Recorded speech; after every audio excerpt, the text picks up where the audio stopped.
Whose wrench is this? I don't know. Nobody's? It's in a dumb spot. Hey guys, welcome back to the channel. It's Dan with Nobody's Wrench. We're in the shop today with my 2012 Chevrolet Caprice PPV. It is in the shop today because we lost low beams last week, just out of the blue. Nothing on the switch. High beams work, interior lights work, dash lights, all that fun stuff, turn signals, that all works. But out of the blue, we just lost low beams, which is a huge pain in the, pain in the ass. So yeah, there's a couple things I want to show you guys. If some of you guys have one of these cars and you experience this, there's a couple spots I kind of want to show you before you start pulling dash stuff apart and looking at like headlight switch and that type of deal, because it's what I did and it was kind of dumb, and now I gotta put the dash back together, partially anyway. But yeah, so we're gonna go through this a little bit and I'll show you what the issue was with mine. So as you guys can see, I've got the front bumper tore off of the car. You have to take that off in order to get the headlight assemblies out, which is a pain. I like my old garbage where you don't necessarily have to do all that, but hey, you know what? This thing starts every time, so I guess it's a give and take type deal. But anyhow, so what I did first here, I wanted to make sure that I was actually getting power out to the headlight harnesses, which are these guys here. We got the 7-pin connector, and they're identical on both sides, as they should be, obviously.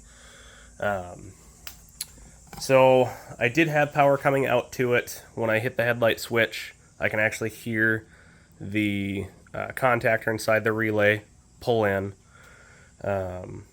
Checked them with the test light and power probe, and I have power to the correct terminal, which, if we look at this thing here, get the camera to get squared away here. So we have the 3 on the bottom and the 4 on top, right? So we're going to focus on, let's see, this side of the terminal over here where my finger is. And we're going to be looking at second row in these 2 terminals here. So we have power will come in on one, and then you have ground on one. So when I pulled the headlight assembly out of the car, I took my power probe and grounded the one out and put power to the other, and lo and behold, the headlight worked as it should. So that told me there was something going on in here. So with the headlight switch on, I got power to this guy here, the second row in on the 4-gang row, I guess, for lack of a better term there. Someone can correct me, please do. But yeah, I had power on that, and when I would plug in the rest of the headlight assembly and would check it with the power probe, I actually poked in on the ground there. You can see a little poke hole. I'll have to fill out with some silicone. But I realized I was getting power there too now with the headlight assembly plugged in. So that tells me that our ground on the car someplace is bad. So what I'm going to do is I'm going to cut and splice in a new ground and put it over here someplace, rather than hunting down the factory ground, which I believe is down here someplace on the subframe rail. That's what the interweb says as far as the location on it. And I don't feel like fishing my big meat hooks in there because it sounds like a huge pain in the ass. But anywho, like I said, I'm going to ground it out here at the harness, and we should have headlights again. So I'm going to go ahead and do that, and we'll go from there.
we go. We have headlights again. So as you can see, after I hooked up that ground, we had headlights again. So I'll show you where I'm gonna, what wire here and where I'm gonna send my new ground. So again, so this wire here snakes up. That'll be that center one in that row of 3. That is our ground. You can see I got my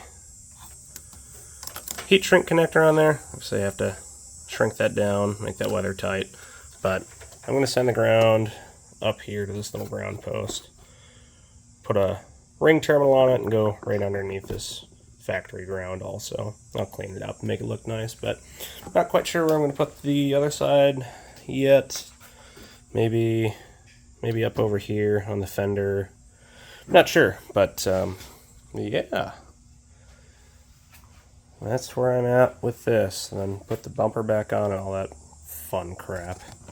It's a blast. Wrong. It's not at all.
Just like that, we have low-beam headlights again. Everything's round out, functioning as it should, and I am happy once more. Drive this thing at night, keep it ratchet. Okay, so if you guys haven't liked, shared, or subscribed,